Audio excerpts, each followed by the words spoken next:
contribuir para que as pessoas alcancem uma vida plena.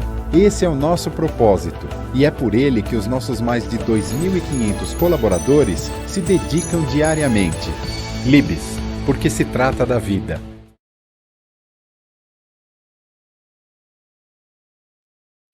Olá, bem-vindo aos Encontros de Pesquisa Clínica, nossa quarta reunião do Encontro de Pesquisa Clínica da Libs. Esses encontros foram designados e idealizados pela área científica para fazer parte do programa de incentivo à pesquisa. Esse programa é conhecido como PIP e foi criado para oferecer apoio a pesquisadores brasileiros, e a gente quer aumentar a produção científica do país. E, para isso, nada melhor que promover um diálogo sobre esse tema. Hoje nós temos como convidado o Dr. Antônio Buzaide, oncologista clínico, diretor médico-geral do Centro Oncológico Antônio Hermílio de Moraes, da BP, em São Paulo, Dr. Wanderson Rocha, professor titular de hematologia da USP e coordenador médico de terapia celular da Rede DOR, e doutora Margarete Dalcomo, pneumologista e pesquisadora clínica da Fundação Oswaldo Cruz, da Fiocruz. Bom, a gente já vou avisando que vocês podem mandar as perguntas, a gente vai responder as perguntas no final. O ideal é a gente ouvi-los e aí a gente passa para a nossa conversa. Vou começar primeiro ouvindo o Dr. Buzaide, que eu queria que ele falasse para a gente especificamente sobre a experiência dele na pesquisa clínica no setor privado, já que ele, como diretor do Centro de Pesquisa Clínica da BP. Dr. Buzaide, obrigado, a palavra é sua. Eu que agradeço, é um prazer estar aqui dentre super experts do Brasil. Eu retornei dos Estados Unidos em 1998, quando nós estabelecemos o Centro de Oncologia do Hospital Sírio-Libanês, após 10 anos no ambiente acadêmico, 4 anos na Universidade de Yale, 5 anos e pouco no MD Anderson, e, obviamente, sempre muito diretamente envolvido na pesquisa clínica e na pesquisa translacional. Quando nós voltamos ao Brasil, a gente percebia que essa área, 20 e poucos anos atrás, era muito insípida na oncologia. No ambiente privado, não tinha quase nenhum centro que fazia pesquisa clínica. Eles tinham medo de oferecer ao paciente do ambiente privado opções novas ou experimentais. Nós sabíamos que quando voltávamos dos Estados Unidos, e todos que ficaram fora, Wanderson, dentre outros, sabiam que quando iam montar essa parte de pesquisa translacional, seria provavelmente eliminada da equação, mas a pesquisa clínica poderia continuar. Nós criamos, então, um centro de pesquisa no Sírio, e depois, em 2011, saímos, após 13 anos, de Sírio-Libanês, viemos para a BP, onde também estabelecemos um centro de pesquisa. Todo centro de câncer tem 3 tripés. Obviamente, o primeiro é excelência em cuidado médico, o outro é o ensino, é um programa de residência, de fellows, e o terceiro tripé é a pesquisa. Ela é imprescindível em todos os ambientes, se você quiser, de fato, imortalizar esse centro. No ambiente privado, os desafios não são tão pequenos. Os protocolos devem ser escolhidos com muito cuidado, porque o paciente frequentemente, ao contrário do ambiente público, tem acesso a vários medicamentos. Ele não está, às vezes, tão interessado em certas perguntas que, para o ambiente privado, pode ser muito relevante, para o ambiente público, mas para o ambiente privado pode não ser mais tão relevante. Então, a escolha dos protocolos tem um peso muito grande, e outro aspecto, que é um grande desafio, é o budget. Porque no ambiente privado, o hospital vai dar um valor de quanto custa cada teste, exames de sangue, imagem, etc. No SUS, qualquer farma conseguiria cobrir aquele custo. Isso não é verdade se você vai fazer no ambiente privado. Então, uma tomografia no SUS pode custar R$100, uma tomografia no hospital privado custaria no mínimo 500, embora ela é vendida, vamos dizer, a 800 para uma seguradora, ela, para o protocolo de pesquisa, seria um valor muito maior do que no ambiente tipo SUS, por exemplo. Nesse contexto, os desafios que nós enfrentamos desde o começo eram relacionados ao budget. É o protocolo financeiramente viável no ambiente privado, enquanto que no ambiente público ele era facilmente aceito.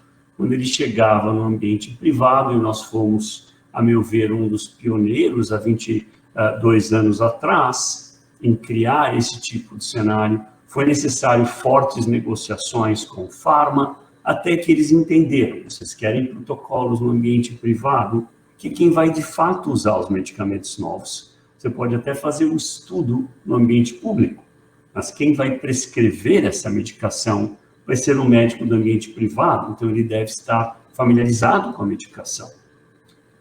Obviamente, a gente no Brasil tem primariamente estudos de fase 2 e fase 3. Estudos de fase 1 são realmente raros, e a pesquisa mais pioneira também não é tão comum.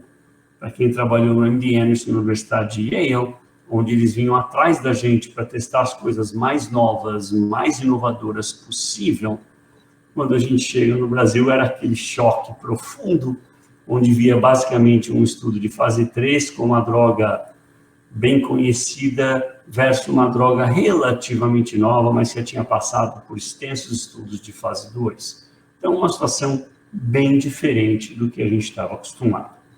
Isso foi crescendo e vários grupos começaram a fazer os dois. Foi o mais esperto.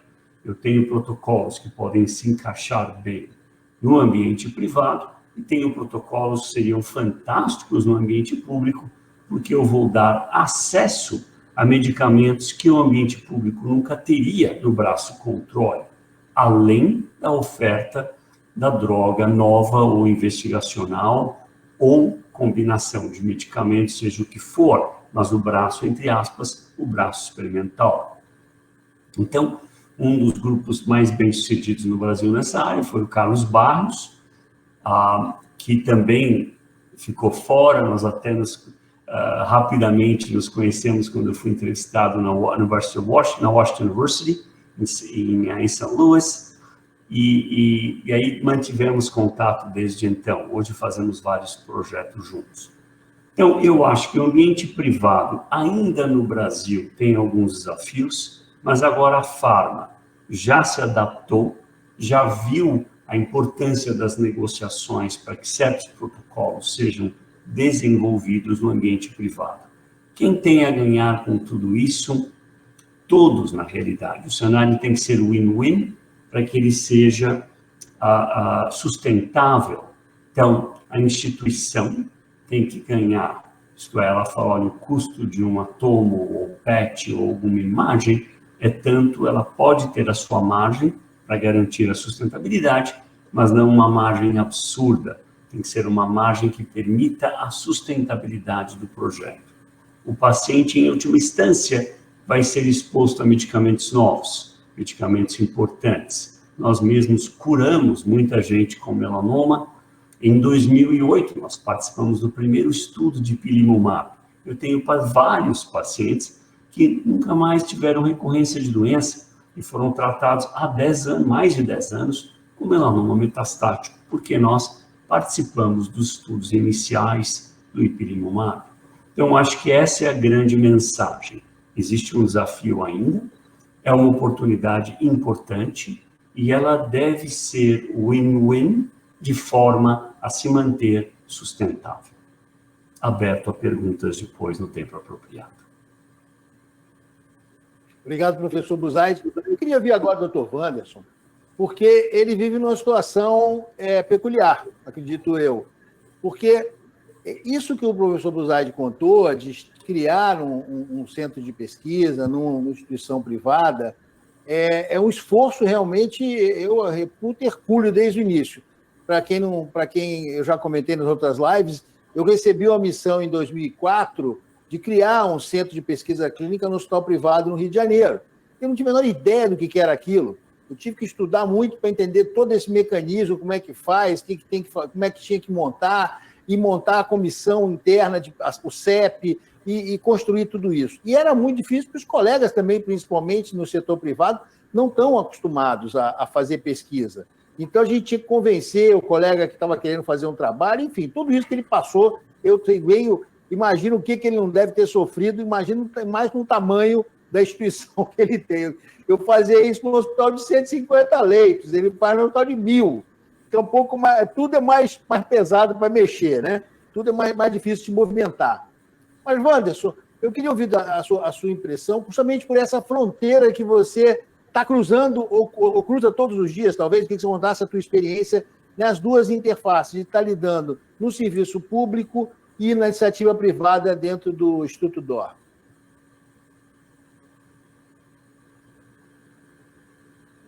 Primeiramente, boa noite. Eu queria agradecer o convite da Libes e é um grande prazer estar aqui junto com o professor Buzaide e a professora Margarete. Eu acho que vale a pena eu contar um pouquinho da minha história para mostrar que eu, apesar de brasileiro estar como titular da USP, eu sou relativamente novo no Brasil, porque a minha formação foi feita praticamente 20 anos fora do Brasil, inicialmente na França, onde eu trabalhei durante 16 anos, posteriormente nos Estados Unidos, um ano como convidado, professor convidado do College de Wisconsin, e posteriormente, e ainda guardo minha posição de professor na Universidade de Oxford, na área de hematologia e terapia celular. Então, eu voltei para o Brasil há 5 anos atrás, como professor titular da hematologia da USP e da terapia celular, e, na realidade, desde então, eu tenho tentado... é claro que eu já cheguei com um quadro de pesquisa clínica. Eu não sei se vocês estão vendo minha tela. Estão vendo?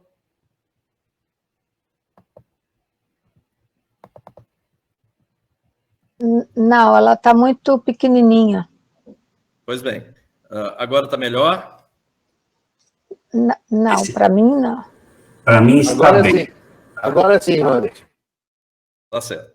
Então, na realidade, contando um pouco da minha história, eu cheguei na USP como professor titular vindo de uma experiência de 20 anos na França, principalmente na Europa, onde eu tive o grande prazer de coordenar um projeto de pesquisa europeu em transplante de sangue de cordão umbilical, chamado Eurocorte, do qual ainda participo, e posteriormente na Universidade de Oxford também, em relação à hematologia da Universidade de Oxford. Então, fazendo principalmente estudos retrospectivos, e eu fui o chair, aí, o presidente do grupo de leucemias agudas do Grupo Europeu de Transplante, principalmente estudos retrospectivos, com base de dados de números bem representativos na Europa e também de estudos prospectivos. Então, eu trouxe um pouco essa mentalidade de base de dados, que eu acho que é importante. Eu acho que o professor Buzaide falou um pouco aí dos protocolos, principalmente prospectivos de indústria farmacêutica, mas eu acho que vale a pena a gente lembrar da contribuição da indústria farmacêutica dentro do sistema de pesquisa, mas também dos fomentos de organizações em termos de financiamento, e a professora Margarete provavelmente vai falar um pouco, de órgãos como a FAPESP, como o CNPq, como o CAPES, na tentativa de arrecadar fundos de pesquisa. Então, eu só vou mostrar bem brevemente aqui.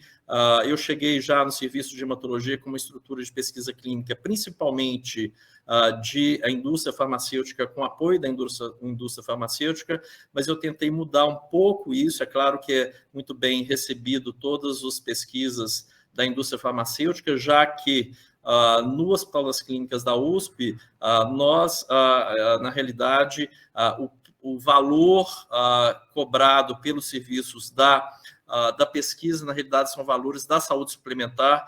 Isso quer dizer que não fazemos pesquisa utilizando a máquina do SUS, mas sim uma contribuição de até 20% dentro do faturamento para a saúde suplementar. Então, aqui é só para se ter uma ideia do serviço de hematologia, um serviço bem grande, com vários laboratórios, ambulatórios, hospital-dia, e, além disso, também temos toda a parte de ensino, como faz parte da faculdade, da parte de graduação, de residência e de pós-graduação. E temos, então, várias unidades dentro do prédio do Instituto Central, mas também dentro do prédio do Instituto do Câncer, que é o ICESP, no qual também temos enfermarias. Aqui, só para se ter uma ideia, produtividade, os 7 laboratórios produzem em torno de 134 mil exames por ano, são 41 mil consultas por ano nos ambulatórios, eu só estou falando em hematologia. O TMO nós realizamos aí em torno de 122 a 138 transplantes de medula óssea, e a hematologia temos em torno aí de 75 internações somente da hematologia benigna. Então, é um serviço enorme, né, do qual eu sou o diretor, e mais recentemente o professor Eduardo Rego, de Ribeirão Preto, se juntou a nós. Em relação à pesquisa clínica da hematologia, em relação às pesquisas chamadas prospectivas com apoio da indústria farmacêutica, nós temos atualmente 37 protocolos ativos, com a inclusão, vocês podem ver embaixo, do número de pacientes atendidos ao ano nos protocolos clínicos até setembro de 2020, em torno de 115 pacientes. É claro que com a pandemia esse número tende a diminuir, vamos chegar provavelmente no final do ano com aproximadamente um pouco menos ou mesmo valor de 2019, mostrando uma ascendência aí nos últimos anos importante, em torno de 80, 90 pacientes, e nos últimos 3 anos em torno até de 163 pacientes. E as principais linhas de pesquisa são todas dentro da onco, principalmente oncohematologia, as leucemias agudas, crônicas, os linfomas, os mielomas, as amiloidoses, as doenças também não malignas, a terapia gênica e hemofilia, por exemplo, e também transplante de medula óssea. Com a minha chegada, eu trouxe também a possibilidade de fazer a base de dados das doenças, então temos o apoio também da indústria farmacêutica em relação à formação de base de dados. Por exemplo, temos uma ajuda da Amgen para uma formação de uma base de dados de mieloma com mais de 1.000 pacientes nos últimos 10 anos. Então, temos estudos intervencionais patrocinados pela indústria farmacêutica, 25, estudos observacionais, parcerias acadêmicas e iniciativa do investigador, que esse também é outra atividade que temos feito, que a partir do momento que temos uma ideia em termos da pesquisa clínica, nós discutimos com a indústria farmacêutica a possibilidade de ser financiado também. Além disso, como vocês podem ver, temos também 15 estudos de uso compassivo, uso de acesso expandido e também de doações específicas para determinados estudos, como, por exemplo, recebemos uma doação da BRF para estudos de coagulação no COVID. E é claro que nós, da hematologia, nós representamos um faturamento aí em torno de 30% de todos os estudos clínicos da Faculdade de Medicina. Aqui só para ter em termos de receita anual, como vocês podem ver, a gente tem um faturamento importante, e este faturamento é muito importante da contribuição da receita dos estudos clínicos, porque aí, nessa situação, vamos poder, com esse dinheiro que nós arrecadamos das pesquisas clínicas, poder investir no próprio serviço, contribuindo mais ainda para o conforto, a acessibilidade dos pacientes. O professor Buzaide falou que realmente no serviço público a pesquisa clínica é essencial para possibilitar o acesso de novas drogas em pacientes, por exemplo, com doenças oncohematológicas. Só para vocês terem uma ideia, por exemplo, sabemos que o bortezomib é uma droga muito importante dentro do tratamento do mieloma, porém o SUS não libera esse medicamento, e é claro que com a ajuda da pesquisa clínica nós podemos oferecer em determinados estudos clínicos essas drogas, ou até drogas mais potentes e mais novas dentro do tratamento do mieloma múltiplo. Aqui é só para se ter uma ideia de todo o gasto que a gente usa com os recursos da pesquisa clínica em termos de financiamento do próprio serviço de hematologia. Uma outra, o aspecto importante da contribuição da sociedade em termos de empresas privadas é dentro do serviço público. Então, aqui é só para se ter uma ideia, foi criado, eu cheguei em 2016, e nessa época a unidade de transplante de medula óssea estava bem antiquada, com vários problemas de infecções e de pacientes falecendo de infecções com bactérias multiresistentes, colonizando, então, e diminuindo a chance e a sobrevida desses pacientes. Então, em 2018, nós inauguramos a nova unidade de transplante de medula óssea, chamada Nova Unidade de Terapia Celular, com a ajuda financeira da Crefisa, que patrocinou essa nova unidade. Vocês podem ver que é uma unidade com 12 camas, 12 leitos, né? São quartos completamente individualizados, com ar filtrado, água filtrada e 4 quartos completamente isolados para transplantes de complexidade maior.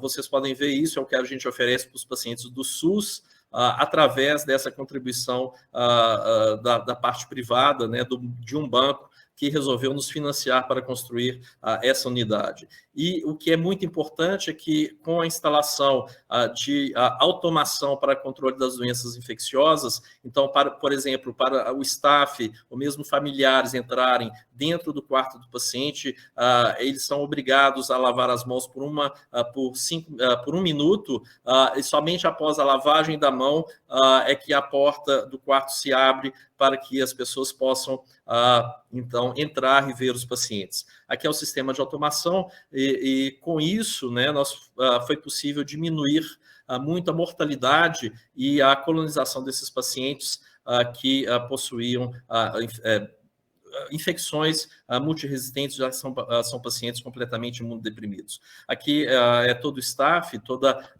vocês podem ver, nós temos um staff de pesquisa clínica bem experiente, já com vários anos de experiência, principalmente quando se começou os inibidores de tirosina quinase para as leucemias mieloide crônica, e isso a gente tem aumentado cada vez mais a contribuição da indústria farmacêutica dentro do serviço público. Em relação ao serviço privado, né, eu estou recentemente na Redditor, então a gente tem também estimulado a pesquisa clínica, já se tem várias pesquisas clínicas em oncologia dentro da Redditor, porém eu acho que eu ainda sou um pouco jovem dentro da Redditor para mostrar alguns dados da pesquisa clínica dentro da Redditor. E é claro que eu fico muito feliz em poder trazer toda essa experiência do exterior para o Brasil e para o serviço de hematologia aqui da Universidade de São Paulo. Muito obrigado. A gente que agradece, doutor Wanderson. Agora eu quero ouvir a doutora Margarete Dalcomo, pneumologista e pesquisadora clínica da Fiocruz. A doutora Margarete é uma pesquisadora raiz, como a gente fala, né? A gente sente o quanto ela vibra nas suas pesquisas. E a gente quer justamente ouvir da doutora Margarete a impressão dessas pesquisas dentro do ambiente público, as dificuldades que existem e, principalmente, como é que pode ser construídas essas parcerias, já que, no momento, Margarete, você está vivendo dentro de uma parceria desse tipo, né, a parceria da Fiocruz com a Universidade de Oxford e uma indústria farmacêutica. Conta para a gente um pouco dessa experiência, por favor. Obrigada, Luiz. Vocês estão me ouvindo, né? Porque a minha imagem está congelada e a imagem de todo mundo, então eu não sei se eu estou sendo vista e ouvida. Estou ou não? Sim. Bom, eu trabalho na Fundação Oswaldo Cruz já há muito tempo, né? Sou pesquisadora sênior, né? Já. E a experiência numa instituição grande, nacional, como a Fundação Oswaldo Cruz, ela é muito enriquecedora para nós, Luiz, porque, como nós pesquisadores clínicos, nós temos uma função múltipla, né? De docentes, porque a Fiocruz é um órgão, ela é quase que uma universidade, embora não tenha graduação, mas ela tem pós-graduação, tem várias pós-graduações muito bem designadas, muito bem nomeadas, né, nos órgãos de fomento e nos órgãos regulatórios como a CAPES, por exemplo, o CNPq, temos muitos pesquisadores que são também pesquisadores do CNPq, e é muito interessante essa vivência, porque justamente por ser uma instituição muito grande, nós temos uma área de pesquisa básica, né, que é muito forte na Fundação Oswaldo Cruz, que não é onde eu trabalho, né, eu tenho algum contato com os pesquisadores quando nós vamos fazer, por exemplo, testar algum fármaco novo, como eu já tive a oportunidade de testar fármacos novos nos últimos anos, nos ensaios clínicos de fase 2, de fase 2B e de fase 3, que eu pude conduzir para os fármacos novos em relação à tuberculose, que ainda é uma doença de alta prevalência no Brasil. Talvez o Wanderson, trabalhando no Hospital das Clínicas, ainda tenha um pouco mais de contato, tendo em visto que é uma doença muito relacionada aos pacientes imunodeprimidos, e o professor Buzaide também com os pacientes oncológicos. Então, nós temos essa vivência, propiciou uma proximidade, digamos assim, muito, muito rica para nós. Eu que trabalho num determinado centro da Fundação Oswaldo Cruz, com outro centro, que é o Instituto Nacional de Infectologia, onde vocês todos sabem que, tradicionalmente, nos últimos 30 anos, vem desenvolvendo os ensaios clínicos mais seminais na área da AIDS e do controle das infecções relacionadas ao HIV. Quer dizer, em todos os protocolos mais importantes, seja em relação à AIDS, seja em relação à tuberculose, a Fundação Oswaldo Cruz vem tendo um papel muito preponderante, participando através de vários pesquisadores muito conhecidos, como vocês sabem, né? Além disso, nós também vimos participando, isso para mim particularmente foi uma experiência muito boa, Luiz, porque nós participamos, por exemplo, da testagem de um fármaco chamado bedaquilina, que foi o único fármaco criado, digamos assim, de alta efetividade e eficácia para a tuberculose, depois de 40 anos da rifampicina, que era o último fármaco lançado no mercado, né? Foi uma doença negligenciada durante muito tempo, até que começou a matar muito americano, né, de classe média, e aí a indústria farmacêutica resolveu investir pesadamente, e muitas moléculas estão em estudo, e nós pudemos ser relatoras de algumas delas e participar.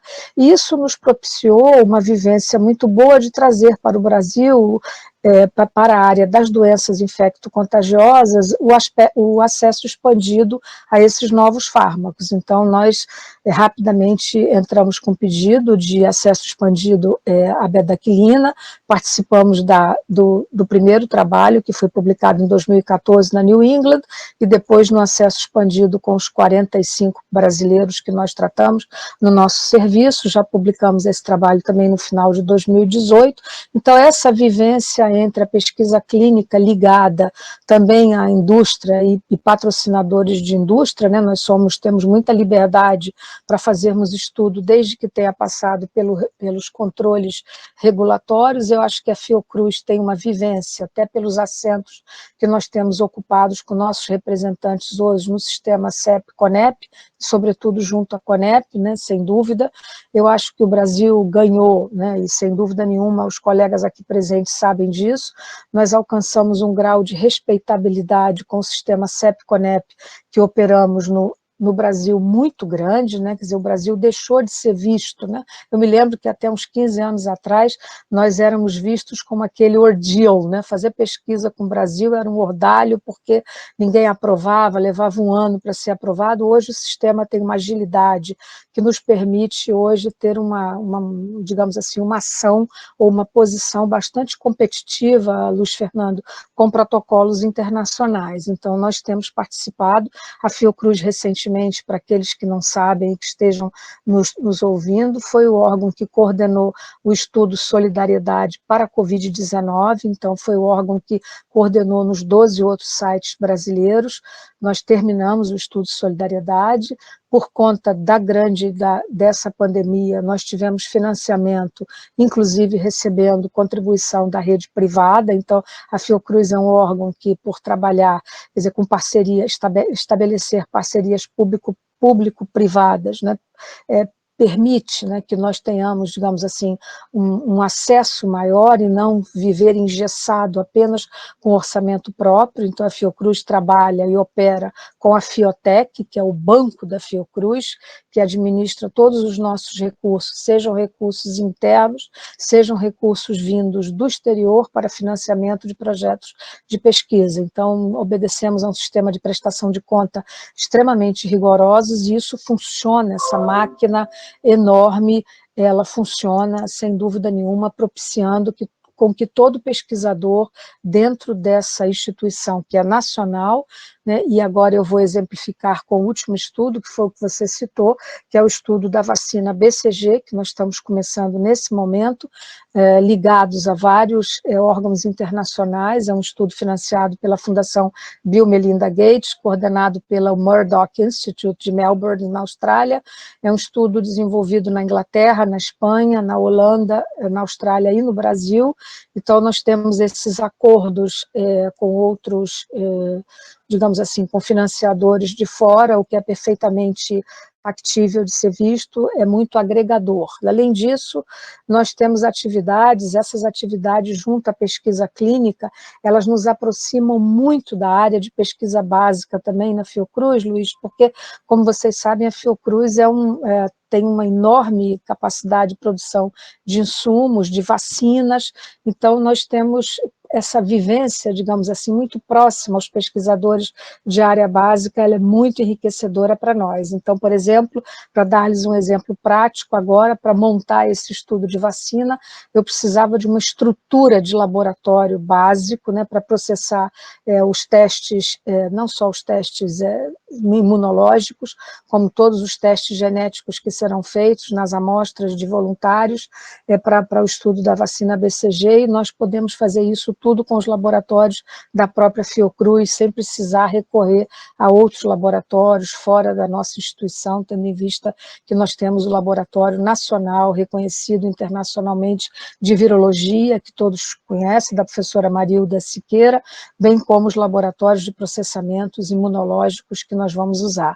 Então, assim, trabalhar numa instituição pública, né, completamente pública, e que, por outro lado, propicia que nós tenhamos assento em situações de pesquisa clínica e de pesquisa básica e com a docência, ela, sem dúvida nenhuma, dá para nós uma experiência que eu diria bastante dinâmica, né, que eu imagino que alguém que trabalhe numa estrutura grande, como o professor Wanderson na própria USP, no HC, que eu conheço, que é uma estrutura enorme, né, eu conheço bastante bem, eu sou uma capixaba, carioca e paulista também, né? Eu fiz minha formação e meu doutoramento na Escola Paulista de Medicina, então conheço bastante bem a estrutura do HC, são estruturas que parecem muito pesadas, mas elas têm uma capilaridade que propiciam a nós, pesquisadores clínicos, não é fácil, né? O Wanderson viu isso quando ele chegou ao Brasil, não é fácil, né? Os colegas de fora, quando vêm aqui, ficam muito impressionados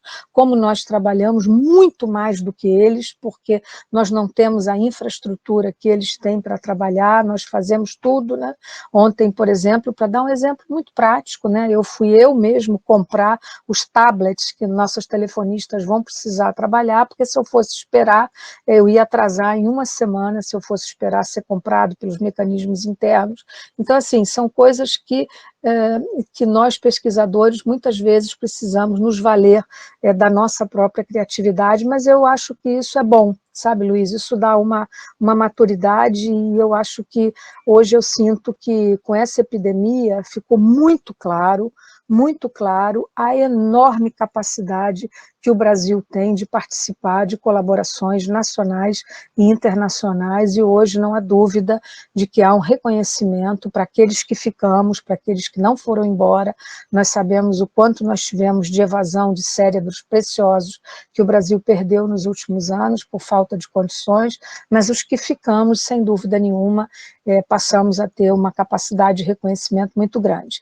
Além disso, quero registrar também, Luiz, que essa pandemia mostrou, né, a enorme capacidade e criatividade dos pesquisadores brasileiros. Lembrando, né, que pesquisadores de São Paulo, produzindo respiradores a baixo custo, pesquisadores aqui do Rio de Janeiro, produzindo também na COP, junto à COP, respiradores a baixo custo, modelos experimentais de análise epidemiológica, testes diagnósticos, lembrando que foi a Fundação Oswaldo Cruz que entregou ao Ministério da Saúde milhões de testes diagnósticos feitos totalmente aqui, como a UFRJ, no Laboratório de Virologia, igualmente processando uma quantidade enorme de testes diagnósticos. Então, com isso, eu concluo essa primeira intervenção, Luiz, dizendo, quer dizer, eu acho que o Brasil, a despeito de tantas dificuldades, sem dúvida nenhuma, ter o respaldo de uma instituição forte, sem dúvida nenhuma, ajuda muito, uma instituição guarda-chuva, digamos assim,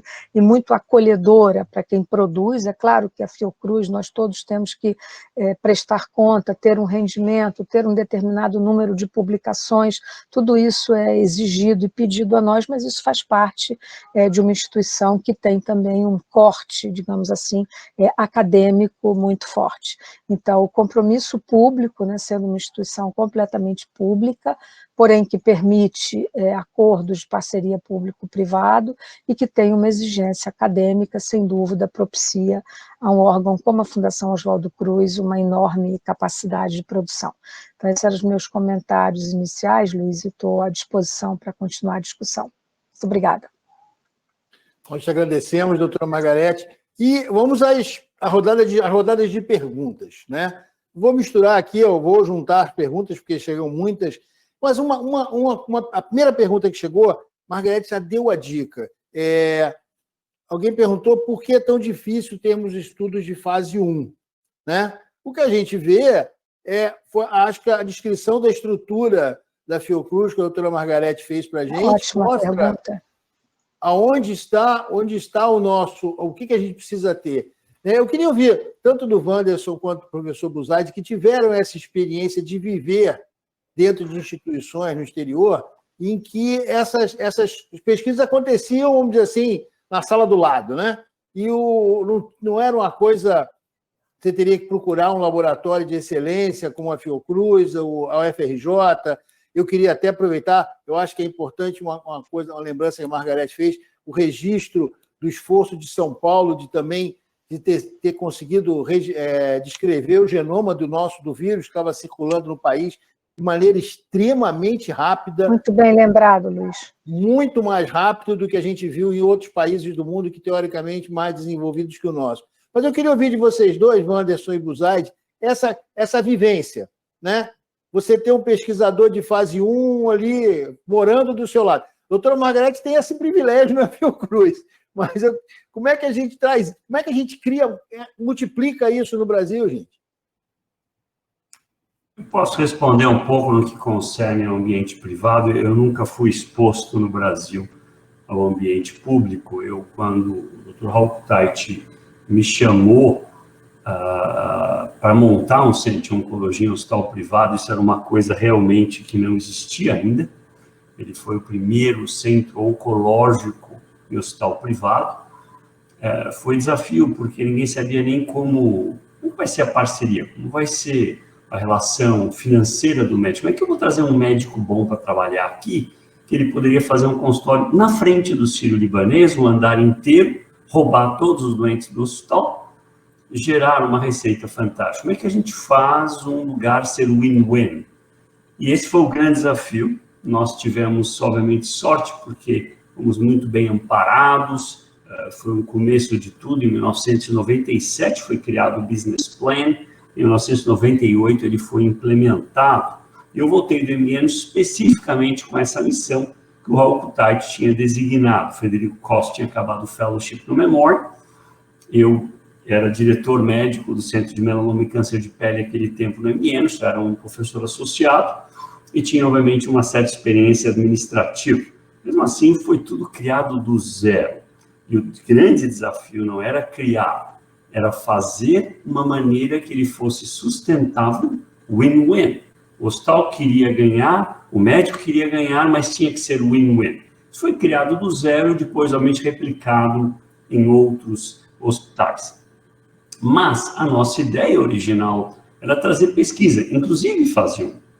Não, como você sabe, no MDN, se você for lá, tem um grupo de fase 1 com 30, 40 medicamentos sendo avaliados o tempo inteiro, em tempo real, baseado em driver genes, baseado em doença, baseado em fenotipo, o que for, você vai ter. Então, você estava acostumado com aquele ambiente onde o paciente tem uma doença refratária, você vai checar nos fase 1 do que é que está disponível, e sempre tem 30, 40 medicamentos. Mas vale ressaltar que mesmo nos Estados Unidos e na Europa, e o Wenderson pode responder nesse sentido, você não tem centros com fase 1 em todos os centros oncológicos. Tem que ter uma certa tradição para fase 1. Tem que ter o time da farmacocinética, tem o pessoal extremamente compulsivo em relação a isso, desenvolvimento de novos medicamentos, uma documentação absurdamente impecável no que concerne a efeitos colaterais. A gente não sabe se o efeito colateral é da medicação ou não, mas tem que estar documentado para ver se isso há uma relação causal ou não. Então, mesmo na América, não existem centros de fase 1 em todo, não tem grupos de fase 1 em todos os centros oncológicos. Tem grupos fortes, tem grupos que só fazem fase 1, tem um grupo em San Antonio, só faz fase 1, traz o que você quiser aqui, se acha que isso pode ser desenvolvido, nós vamos desenvolver para você. Então, eu acho que isso é importante. E no Brasil, veja, se você tem uma droga nova, você quer desenvolver, você vai desenvolver aonde? Num centro que está começando a fazer estudos de fase 1, ou você vai e contrata um centro que tradicionalmente faz estudos de fase 1, tem uma documentação impecável. Então, esse não é um mercado pequeno, esses são estudos caríssimos. Fase 1 são os estudos mais caros que tem, vão ter em geral farmacocinética, farmacodinâmica, são estudos muito bem patrocinados, mas você não vai querer investir em um centro pequeno. Então, isso nunca decolou no Brasil. O cara falou, não, traga para o Brasil porque vai ser mais barato. Mas ele não é. Se você for fazer direito, o estudo de fase 1 não vai ser tão barato assim. Então, infelizmente, eu não sei como está o HC, o Wanderson pode responder, Margarete, num centro de referência nacional, mas no ambiente privado não decolou de jeito nenhum. A infraestrutura seria caríssima, nenhum hospital queria investir e simplesmente não saiu do papel. Bom, eu concordo plenamente. Eu acho que o grande problema dos estudos de fase 1 é o investimento, é o financiamento. Quer dizer, são estudos caríssimos em que você não sabe se terá um retorno, né, desses estudos em termos de marketing, porque, na realidade, você está investindo em novas drogas nas quais você não tem certeza de que isso será utilizado posteriormente. Então, do meu ponto de vista, o grande problema, além de toda a experiência em estudos de fase 1 e completamente de acordo, a minha experiência também na Europa, por exemplo, na França, nós tínhamos uma unidade de fase 1, então era uma unidade com 6 leitos, né, e nos quais os pacientes eram vistos para estudos de fase 1. No Brasil, fica muito complicado. Então, só para se ter uma ideia da experiência no serviço de hematologia, nós temos o que é o chamado iniciativa do investigador, no qual temos a ideia de utilizar drogas de estudos de fase 1 e que a gente não tem um investimento, que são ideias excelentes, mas que a indústria farmacêutica, geralmente, ela prefere investir em outros centros fora do Brasil, mesmo tendo a nossa ideia aqui no Brasil. Então, começa pelo investimento. A outra, eu acho que é importante, né, a gente está dentro da Libs, eu gostaria de agradecer a Libs por nos ajudar justamente nesses estudos aí de fase 1, fase 2, no qual são estudos simples e que terá um retorno importante para o próprio SUS e para a comunidade, e que a Libs tem nos apoiado em alguns estudos, né? Tem um estudo já em andamento, já está aberto esse estudo, já incluímos o primeiro paciente, então, para estudos de fase 1, fase 2, no qual temos um apoio aí da Libs para esse tipo de estudo. Foi interessante porque hoje está tendo atualmente o Congresso da Sociedade Brasileira de Transplante de Medula Óssea, e hoje com as terapias chamadas avançadas, as terapias gênicas, a gente vê que a grande maioria dos estudos nacionais são estudos inicialmente de fase 2, né? E que os estudos randomizados não tem nenhum estudo nacional, só são estudos internacionais. Existe uma parte de estudos nacionais também de fase 1 que estão começando, mas o que é interessante é que os estudos de fase 3, por exemplo, são estudos que precisam de um investimento muito, muito grande, né, e que a gente não, realmente, no Brasil ainda não se tem um investimento. É claro que nós fazemos dentro do serviço público por investimento da indústria farmacêutica, mas nós termos o próprio investimento já fica mais difícil. Então, é uma estrutura de fase 1. A estrutura de fase 1 é uma estrutura muito que requer muito cuidado, muito investimento, como o professor Buzaide falou, requer monitoramento, farmacocinética. Por exemplo, se eu quero fazer um estudo dentro do ICESP de 24 horas de farmacocinética, eu não consigo, porque o horário vai até de 8 da manhã às 4 da tarde. Então, quer dizer, são estudos que requer toda uma infraestrutura que a gente não tem. É muito bom. Isso eu acho que é importante ter essa visão que vocês trouxeram, de que mesmo no exterior, não é assim essa coisa de ter um em cada esquina, né? Que é complicado. Eu tive a oportunidade já, isso já tem alguns anos, eu estou pensando aqui que ano foi, mas aqui tenha sido 2015, eu estive em San Diego visitando os centros de pesquisa em volta da Universidade de San Diego, e um fenômeno comum no exterior hoje em dia é, vamos dizer assim, a própria indústria farmacêutica, que tinha grandes centros de pesquisa, já está passando meio que a subcontratar e esperar resultados e comprarem. É mais fácil comprar uma startup que conseguiu desenvolver uma molécula do que eles procurarem descobrir uma molécula hoje em dia. Porque o jogo está ficando muito pesado, é muito caro fazer tudo isso. E isso é importante a gente entender. E agora, o que a gente precisa mesmo é trazer mais gente para a pesquisa clínica. E aí vocês têm um papel fundamental de tentar descobrir como é que a gente vai trazer mais pesquisadores. A gente precisa de todas as fases, né? A gente precisa de pesquisador jovem, estimular o jovem que está ainda no banco da universidade, a gente precisa do recém-formado, e a gente precisa do médico também, o médico já experimentado, que vai ter toda a bagagem de vida dele trazer para a pesquisa. Vou ser educado, vou começar pela doutora Margarete. Como é que a gente atrai pessoas e talentos para a pesquisa clínica, já que o nosso programa tem essa característica, um programa de incentivo?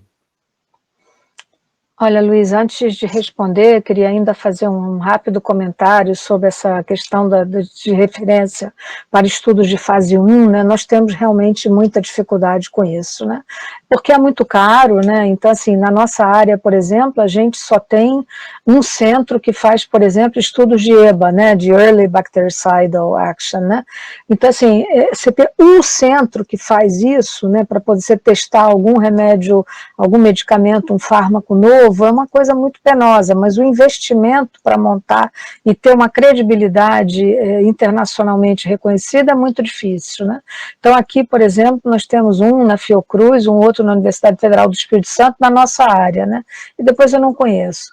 A outra questão, Luiz, que eu acho, né, é muito difícil, porque fazer pesquisa no Brasil é como eu disse, né? Você precisa gostar muito do que faz, né? Porque, quer dizer, ou você trabalha numa área onde você é altamente bem remunerado, como pode eventualmente ocorrer numa área privada, mas numa área pública, né, onde você recebe, não estou me queixando, né? Obviamente eu acho que a questão como é que eu vou dizer, da qualificação acadêmica, etc., que faz com que um pesquisador hoje receba, né, tem um salário bastante, eu diria, digno, né, mas é muito caro e se paga muito pouco, entendeu? Então hoje para você contratar, eu estou com dificuldade de conseguir médicos que tenham 2 turnos ou 3 turnos por semana, pagando o que um protocolo de pesquisa é capaz de pagar. Então, assim, é diferente para nós, não só os valores, o que a gente pode pagar, Luiz. Então, assim, a vida no Brasil é uma vida muito cara, não é mais uma vida barata. Então, hoje, como as universidades falham enormemente de não preparar, de não cooptar o jovem para o interesse na pesquisa, né? Você vê que os cursos de iniciação à pesquisa, eles são espetaculares, eles são muito bons, mas olha, quem pode fazer isso? Só as universidades públicas. Então, se você olhar no ranking de produção científica, Luiz, você vai ver a USP está disparada em primeiro lugar, né? Depois, se eu não me engano, vem a Fiocruz, a Universidade Federal do Rio Grande do Sul, enfim, e Unicamp, né, são as grandes universidades públicas e as instituições públicas que têm essa enorme capacidade de produção. Então, assim, há toda uma questão que eu diria quase que ideológica, né, se eu puder chamar assim, né, que são os mecanismos de cooptação dos jovens estudantes que entram, sobretudo nas áreas médicas e biomédicas, né, para que eles se interessem pelo pensamento científico, e não os jovens, né, como nós estamos vendo de maneira muito triste, né, recentemente tive até uma live com alguns colegas de São Paulo, com o Dr. Raul Kutait, que inclusive falou sobre isso, né, muito triste, quer dizer, um jovem no segundo ano da faculdade de medicina, ele já está pensando nos 5 plantões que ele vai dar, e com isso ele perde totalmente, ele esgarça a capacidade de ter uma formação acadêmica ou ter algum interesse para fazer pesquisa clínica, que é uma coisa que, a despeito das enormes dificuldades, nos gratifica muito. Então, eu acho que tem que mudar a maneira pela qual todo o ensinamento nas escolas médicas, que seria uma discussão por si só, entendeu, Luiz Fernando? Mas eu acho que o jovem não se sente atraído por fazer pesquisa nas condições em que nós fazemos aqui. Realmente exige uma dedicação, um compromisso e um interesse muito grande, que também está muito relacionado pessoalmente a cada um. Eu gostaria de fazer um comentário. Eu acho que essa pergunta realmente é essencial em termos de como trazer as pessoas, primeiro, como não deixar sair, né, os cérebros, e como trazer os que estão fora. Por exemplo, eu posso dar o meu exemplo. Eu fiquei 20 anos fora do Brasil e sempre tive uma vontade enorme de voltar para o Brasil. A oportunidade veio do privado com o público. Né? Quer dizer, foi um pacote, né? Junto, quer dizer, eu fiz o concurso para professor titular, 20 horas, mas ao mesmo tempo o privado ajudando em termos financeiros, porque na realidade, se você não tem isso, você não volta para o Brasil. Né? Se você não tem pelo menos um nível de salário razoável, é muito difícil você voltar. Então, assim, a gente tem que perceber que dentro do serviço público, igual a professora Margarete falou, é muito difícil a gente manter as pessoas. Eu, outro dia, há um tempo atrás, eu tive um pós-doutorado que estava dando aula de inglês para sobreviver. Quer dizer, isso é uma situação rotineira, é só um exemplo. E como fazer? Então, eu consegui uma bolsa para ele, né, e atualmente ele faz parte do serviço. E como fazer com os outros? Então, tem outro exemplo, tem um pesquisador que está na França, e eu falei, eu quero esse pesquisador, eu preciso desse pesquisador, que ele quer voltar para o Brasil, como fazer? Então, mais uma vez, eu bolei um pacote, né, público-privado, quer dizer, 20 horas no público e 20 horas no privado, para pelo menos sustentá-lo da família em termos financeiros. Então, assim, quais são as opções? O que tem sido discutido, né, em relação a manter as pessoas, né, os pesquisadores no Brasil e trazer os pesquisadores de fora. Quer dizer, é claro que isso eu acho que tem que ser discutido a um nível muito mais alto do que o feijão com arroz que eu tenho tentado dentro do serviço de hematologia. E isso eu acho que vale uma discussão muito maior, né, a nível federal, a nível estadual, a nível federal, dos órgãos de fomento, e provavelmente a professora Margarete tem várias outras ideias, já que ela está num contexto aí federal, né, o que é um pouco diferente do contexto estadual que a gente tem aqui em São Paulo. Mas, assim, a gente tem que criar mecanismos, né, a gente tem que ser criativo, né, para poder, igual ela fala, eu tive que comprar os tablets aí, quer dizer, é uma coisa que a gente fica emocionado, porque a gente tem que fazer isso, né? Outro dia, quer dizer, eu estou com uma verba dentro do CNPq, eu não consigo utilizar essa verba, eu tive que arranjar meios de pagar os reagentes, tudo, para poder fazer a pesquisa, senão tudo parava. Então, eu acho que a gente aqui no Brasil, isso eu tenho sentido, quer dizer, eu tive o privilégio de ficar 20 anos fora, mas a volta para o Brasil, apesar dela ser... a gente se torna mais criativo, é desgastante, mas, ao mesmo tempo, é um orgulho enorme a gente poder fazer o que a gente consegue fazer. Então, por exemplo, essa nova unidade de transplante, né, é um orgulho saber que eu mudei, né, que eu tive a capacidade de mudar, né, a vida dos pacientes do SUS. Né? Então, eu acredito que a gente tem que criar mecanismos, né, e os mecanismos eu acho que tem que ter, a sociedade tem que participar. Né? Na minha leitura, infelizmente, pesquisa, principalmente pesquisa básica e translacional, é em realidade um luxo. Se você tivesse um recurso finito e alguém lhe dissesse, você vai alocar o seu recurso como? Na assistência, onde o paciente precisa ser cuidado, ou você vai investir em pesquisa básica, bench research, ou translational research? Óbvio, você tem que assistir primeiro. Então, queira ou não, a pesquisa, principalmente a pesquisa básica e a translacional, é um luxo.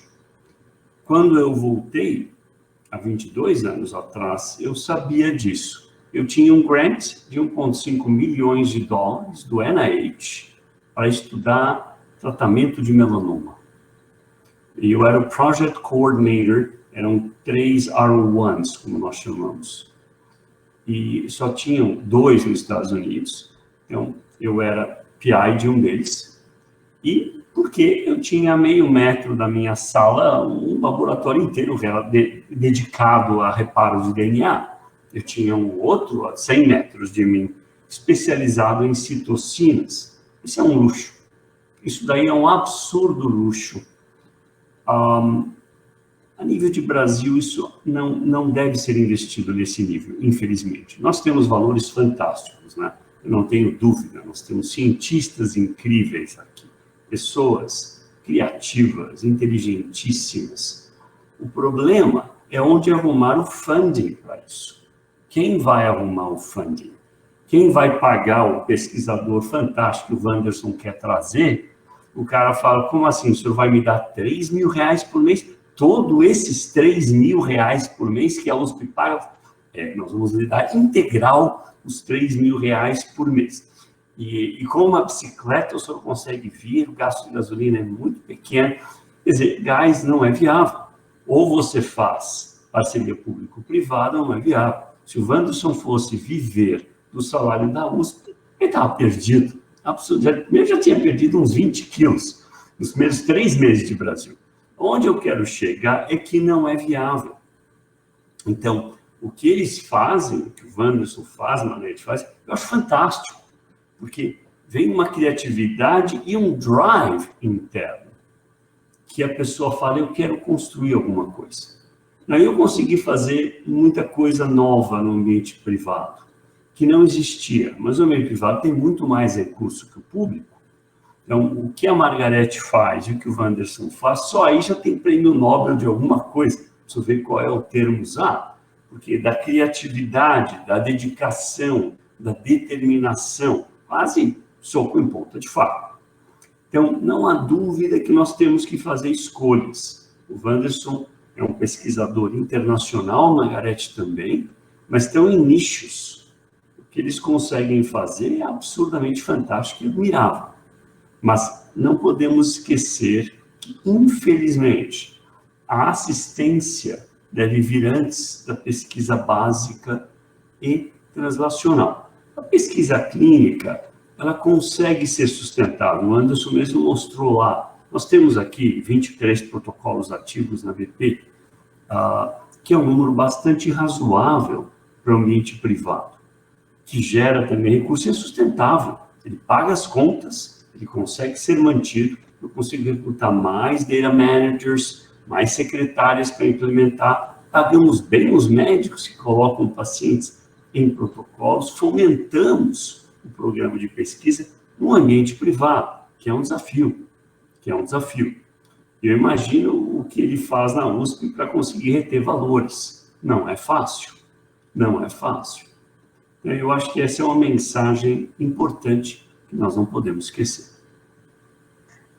Luiz, se me permite, eu queria fazer um comentário também, né? Eu acho que uma outra questão que chama muito atenção e que está muito ligada à pesquisa clínica, né? E Wanderson e o Buzaide, que ambos que tiveram essa vivência tão longa no exterior, é a questão da criação das patentes, registro de patentes, né? Se você for olhar o Brasil no ranking internacional, nós registramos pouquíssimas patentes na nossa área, enquanto que nós falamos com colegas de outros locais, né, muitos já têm uma outra patente, os seus serviços, e isso é igualmente, Luiz, um fruto, digamos assim, da falha da nossa formação, né? Você não propicia condições para que ninguém crie e registre as suas patentes, então a pesquisa também está ligada muito a esse déficit, digamos assim, que o Brasil tem no registro de novas patentes. É bom que fica muito fácil moderar a conversa, porque as pessoas já sabem, vocês já sabem a pergunta antes de eu falar, né? Assim fica muito mais fácil. Porque a gente já respondeu uma das perguntas, né? Que era justamente a questão do... A Margarete endereçou a questão do brain drain, né? Da fuga de cérebros, já puxou agora esse assunto importantíssimo, que é o gap que a gente tem entre publicação e registro de patente é assustador. Se for olhar pelo número de trabalhos publicados, o Brasil tem um número de trabalhos publicados bastante bom até. Mas qual é o produto disso, né? É justamente o que eu estava falando. No exterior, você começa a ver o estímulo às startups nascendo dentro das universidades, dali a molécula vai nascer, aquela molécula vai virar uma empresa, a universidade vai entrar de parceria e vai ganhar dinheiro com aquilo também, e tudo isso rodando. Uma das coisas que eu acho que vale a pena a gente lembrar, vocês não estavam, das reuniões anteriores do nosso projeto de incentivo, é justamente o quanto que isso a gente falou na segunda sessão, que é justamente a profissionalização dos centros de pesquisa clínica, para que a gente possa também justamente partir para esses projetos mais ambiciosos, e pelo menos, porque é uma coisa que me assustou, por exemplo, na época da Zika, né? Eu conversei com uma das pesquisadoras do IDOR, que fez a descoberta do dano celular, enfim, da inclusão do vírus, e ela me contando que ela tinha que comprar gelo seco para fazer o transporte das amostras, que ela foi buscar no Nordeste, aonde quem fez a descoberta foi uma médica que fazia ultrassonografia na sua clínica e guardava as amostras na geladeira da sua casa. Ou seja, se for contar isso para um pesquisador estrangeiro, o cara vai dizer que isso aí vocês estão fazendo mágica, porque é muito complicado. Então, só que a gente tem tudo isso, a gente tem que ter... Você não tem a pessoa que escreve o pedido do grant, lá fora o pesquisador tem alguém especializado em escrever o pedido para arrumar o dinheiro, né? Tem alguém para fazer a estatística, tem alguém para dar o suporte, e o pesquisador se dedica ao trabalho dele, que é de pesquisador, né? A gente tem que fazer de tudo um pouco. Eu acho que isso a gente respondeu algumas das perguntas, e principalmente essa, por que ainda existe, se ainda existe, né?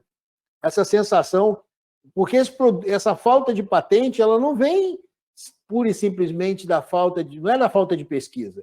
Vocês acreditam que ainda existe a resistência ideológica, por exemplo, dentro da academia brasileira, a fazer esse movimento, esse próximo passo? Porque isso exige aproximação com o mercado, não tem jeito. Vamos falar português, claro, né? Para você gerar um produto, você tem que saber lidar com essa interface. A academia não está realmente, ainda não fez esse movimento? Olha, Luiz, quer dizer, eu vou dar a minha opinião, né? Mais como cidadã do que como qualquer outra coisa, né? Eu acho que, assim, ter uma visão, enfim, radical sobre qualquer coisa já é um desserviço, né? Sobretudo na nossa área médica, que trabalhamos para prestar serviço para o outro, né? Digamos assim, filosoficamente falando, né? Então, assim, a coisa mais produtiva, né, que já se mostrou rentável, trazendo prazer, gratificação, inclusive, pessoal para as pessoas, chama-se trabalhar em parceria público-privada, que é uma coisa muito saudável, Luiz. Então, assim, nas condições brasileiras hoje, né, não há nada que impeça que uma instituição pública não possa desenvolver, quer dizer, desenvolve um trabalho, estabelece ou uma startup ou qualquer coisa que o valha, registre uma patente e, para isso, tenha uma espécie de PPP, da mesma maneira como testar um fármaco novo, descobrir uma molécula, registrá-la.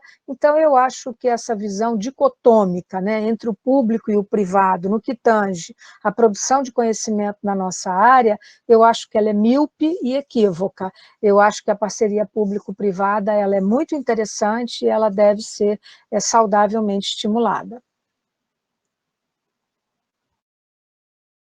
Nossos colegas que viveram isso lá fora mais de perto, né? Vendo nascer essas patentes. Né? Como é que a gente traz essa ideia para cá?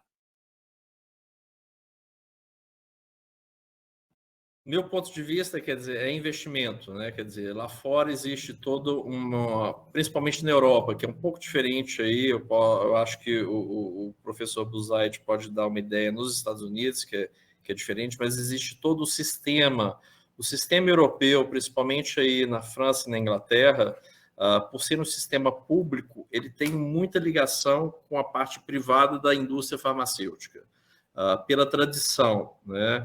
E é claro que isso ajuda as universidades, né, principalmente europeias, aí dentro da criação da patente junto com a indústria farmacêutica, né? Então, essa é realmente, eu acho que é o caminho. Aqui no Brasil, a gente ainda está, de uma certa forma, patinando aí nas patentes, né? Quer dizer, como a indústria, como o governo, como as universidades públicas vão investir, né, em patentes se não tem as condições financeiras necessárias para pagar os pesquisadores.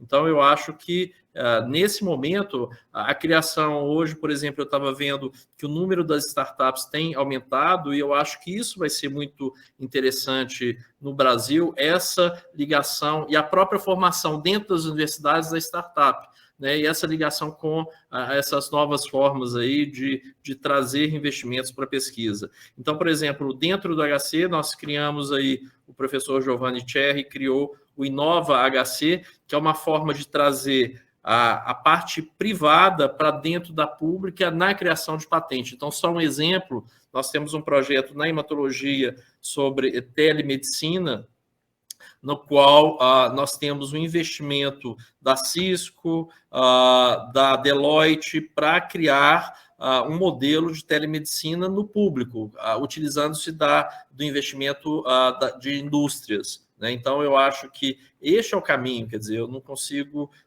ver outro caminho que essa colaboração público-privado, e eu acho que isso é salutar a partir do momento que existem contratos bem definidos de compliance, né? Eu acho que isso tem que estar muito bem definido nesses contratos entre as universidades e as indústrias. Eu acho que uma estratégia importante, eu não sei como funciona no ambiente público, mas no MD Anderson, por exemplo, se um médico faz uma descoberta, ele obviamente vai patentear, essa patente é compartilhada entre a instituição e o médico. Então, a instituição, de uma certa forma, ela fomenta que o médico identifique, crie, inove, descubra coisas. Por exemplo, tinha um médico que ficou excepcionalmente muito bem financeiramente porque ele descobriu um antifúngico novo. Ele foi responsável pela formulação liposomal da anfotericina, que diminuía a toxicidade e mantinha eficácia. E nós estamos falando isso 25 anos atrás, 28 anos atrás. Mas ele ficou muito bem, porque isso foi eventualmente vendido por uma farma. Obviamente, o MD Anderson recebeu royalties, e ele também recebeu valores bastante razoáveis, somente um médico acadêmico. Onde eu quero chegar é que, se você não criar alguma coisa que seja win-win, ela não é sustentável. Essa é a minha opinião em tudo que eu fiz na vida, em todos os hospitais que trabalhei. A única maneira de fazê-los crescer é torná-lo win-win para que se tornem sustentáveis.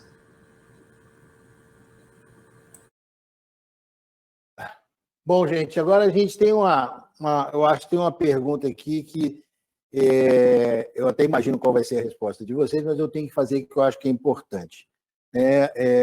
Já algumas perguntas estão sendo endereçadas sobre essa questão de... A gente está falando de ideias que funcionam, como fazer as ideias funcionarem, mas a gente vive num ambiente, em especial o ambiente de financiamento de pesquisa no país, bastante complexo do aspecto do financiamento público das pesquisas, né?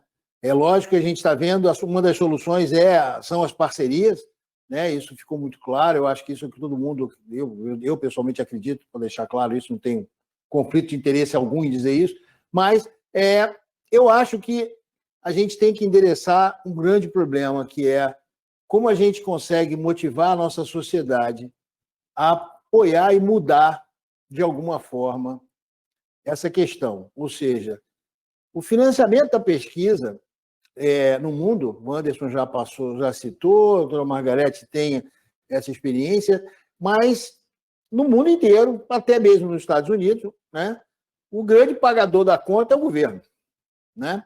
O NIH injeta uma quantidade surreal de dinheiro no mercado de pesquisa americano, né? Os órgãos de pesquisa europeus têm fundo, vamos dizer assim, fundo governamental, e no país, como é que a gente pode, eu acho que aí o trabalho da sociedade brasileira como um todo, como é que a gente pode motivar a nossa sociedade a reverter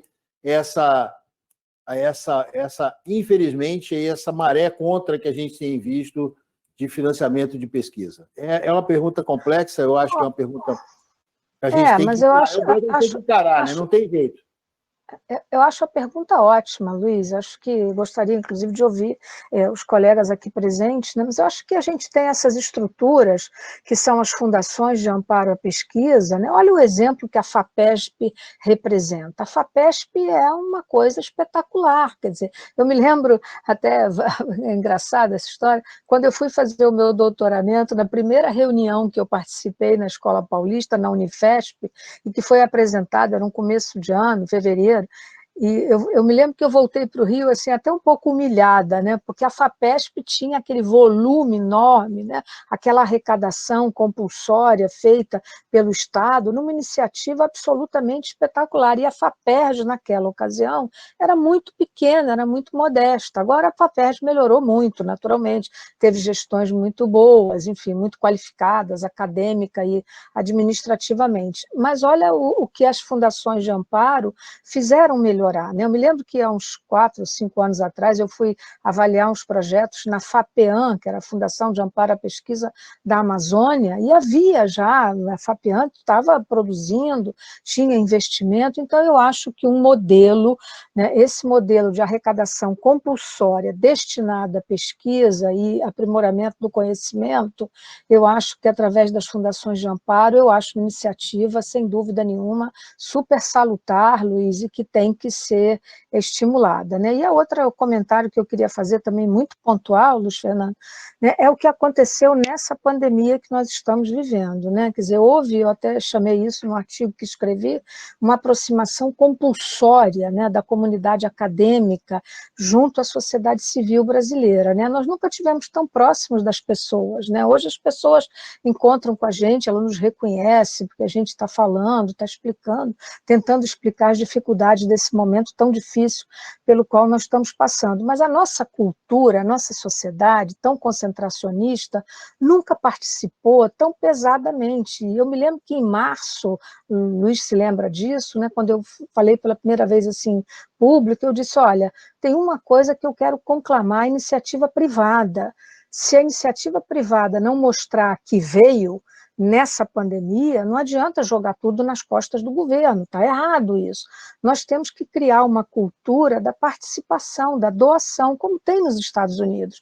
O Wanderson e o professor Buzaide sabem isso muito bem. Nos Estados Unidos, você vai a um congresso médico, você vai lendo os abstracts, tem lá, financiado por... Tem uma marca de roupa, uma marca de cosmético, todo mundo doa. Existe uma cultura da donation, né, da participação, e o Brasil nunca teve isso. Pela primeira vez nós estamos vendo aí, o Itaú botou 1 bilhão, indústrias privadas que pararam suas máquinas de fazer perfume, passaram a fazer sabão líquido e álcool em gel. Então é a primeira vez que nós estamos, pelo menos a nossa geração, Luiz, é a primeira vez que nós estamos vendo isso, e eu espero que isso possa contribuir para criar uma cultura de nova qualidade no Brasil. Esse é um comentário um pouco, digamos assim, estimulante que eu queria fazer para todos. Eu concordo plenamente, quer dizer, era um dos meus comentários, quer dizer, as fundações de amparo, eu realmente, quando eu cheguei em São Paulo, eu não conhecia, realmente, é claro, eu tinha feito algumas pesquisas no Brasil, mas com todo o aparato da FAPESP, eu acho que realmente é impressionante, e mais recentemente, como todo mundo sabe, nós tivemos um grande problema aí, que a FAPESP poderia ser, de uma certa forma, toda a arrecadação da FAPESP transferida para o governo estadual, mas felizmente essa lei não passou, então nós conseguimos preservar a FAPESP, né? Em relação às fundações, quer dizer, eu estou lembrando a professora Margarete falando aí da Fundação do Rio, eu tive uma experiência com a FAPEMIG, porque eu sou mineiro de BH, e quando eu recebi uma bolsa para ir para a França, né, eu pedi a FAPEMIG, eu não tinha condições de comprar uma passagem para o exterior na época, quer dizer, tem, né? Meu pai ajudou, vendeu aquelas coisas, mas eu pedi para a FAPEMIG uma passagem de ida e de volta, né? Quer dizer, então a mentalidade ela tem que mudar, quer dizer, se você tem uma bolsa para o exterior, quer dizer, você se compromete a ir e voltar, né, por que não tentar financiar? Quer dizer, então eu acho que isso tem mudado, quer dizer, isso há 20 anos atrás, né? Então eu acho que tem que ter um investimento, né, das fundações de amparo à pesquisa para poder tentar não deixar as pessoas saírem do Brasil, né?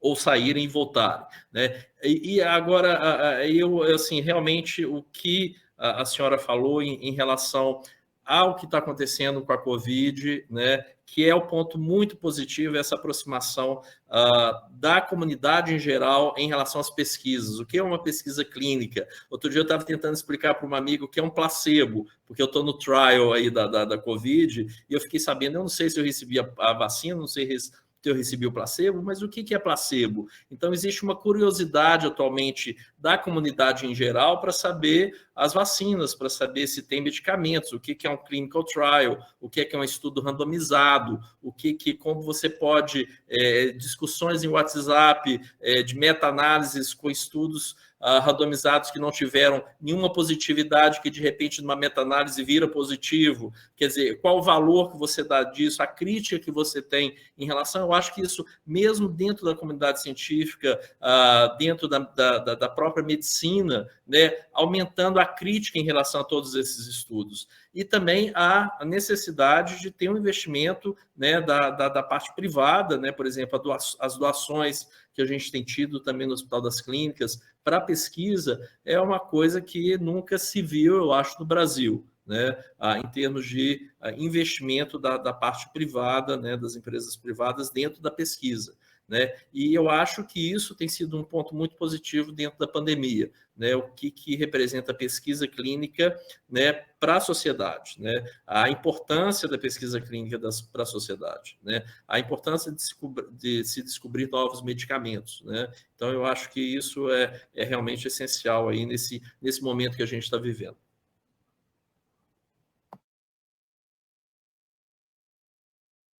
Concordo com tudo que foi falado e nesse sentido, temos que ressaltar que a pesquisa é a única maneira, e eu repito e enfatizo, para se obter avanços na medicina. Não há outra forma. Os doentes ficam chocados quando a gente fala, mas eu vou ser uma cobaia. Eu falo, a cobaia não pode dizer não. Essa é a primeira parte que distingue a cobaia do ser humano. 2, é uma oportunidade. e você deveria agradecer por ter a oportunidade. Nós ouvimos até alguns políticos falando a palavra cobaia, uma coisa que, obviamente, nem tem sentido mais em 2020. Mas aonde eu quero chegar é que, a meu ver, a nível de Brasil, uma das poucas maneiras, além do fomento à pesquisa, advindo agora dos estados de uma maneira sistemática, é realmente a parceria público-privada. De uma outra forma, nós temos valores intelectuais, e cada um entra com o que tem. Um tem capital financeiro, o outro tem capital intelectual, e o capital financeiro fala, eu tenho grande interesse no capital intelectual da universidade, eu quero investir em vocês. E se isso gerar um produto, vamos repartir, vamos ver como vai ser a partição. Essa é a única maneira a nível do Brasil. Nós temos que fomentar público-privada, e as universidades vão ter que ser mais espertas nesse sentido, porque elas são ricas em capital intelectual, pobres no capital financeiro, e está cheio de fantásticos investidores que adorariam investir nas universidades. Adorariam. Eu tenho uma pequena startup desenhada a desenvolver alguns produtos que forçam medicamentos na pele. E eu subcontrato um laboratório universitário.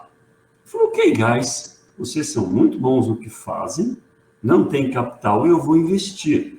Então, esse é um serviço que eu vou lhe pagar para fazer. Se vocês querem participar da descoberta, caso ela gere um produto patenteável, então aí a gente tem que rever os números. É assim que começa a discussão.